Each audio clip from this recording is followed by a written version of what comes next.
Travel'da Makkadagi hamkorlik qilayotgan mehmonxonalar haqida fikringiz qanday? Fikrim ochiq oydin aytaman.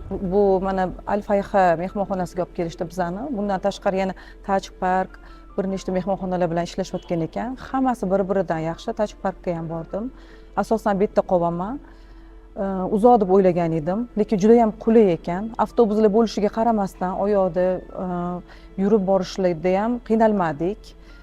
Mehmon do'stligisi, yotoqxonalarning shinamligi, har qanaqa sharoitlar, xohlagan paytda suvni berishligisi, tozaliklarni anaqa qilishligisi, o'zligisi 24/7 xabar olib, doktorlar bilan ta'minlashligisi, hamma tomonlama sharoitligisi zo'r. Avtobuslari, keyin sayohatga olib chiqishligisi, o'zi u umra safarimizga qo'shilmagan holatda ham Qizil dengizlarga olib borishyapti. Etlarda chiroyli sayohatlar ko'rsatishyapti. Mana bozorga borib kelamiz. Bizning o'zbek millati baribir kelib umra amallarini qilib bo'lgandan keyin hadya sovg'a salom olgisi keladi, bozorlarga ham olib boramiz deb olib borib, aylantirib yurishibdi, lekin rahmat hammanglarga, juda ham minnatdormiz. Safar Travel'ni olib borayotgan ish faoliyatidan juda ham xursandmiz. Hamma mehmonxonaligisi o'sha faqatgina reklama emas ekan, kelganda ko'rdik, hammasi rostakasimaga yaxshi, haqqoniy, juda ham yaxshi holatda, mamnunmiz biz. Boshqalarga ham Safar Travel'ni tavsiya qilarmidingiz? Nega? Albatta tavsiya qilgan bo'lardim.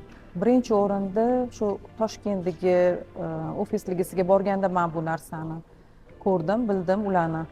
Hammaga ko'rsatayotgan mehmon do'stligi, ikromligisi, qizlar bir-biridan muomalasi yaxshi, keyin kuzatib borishligisi.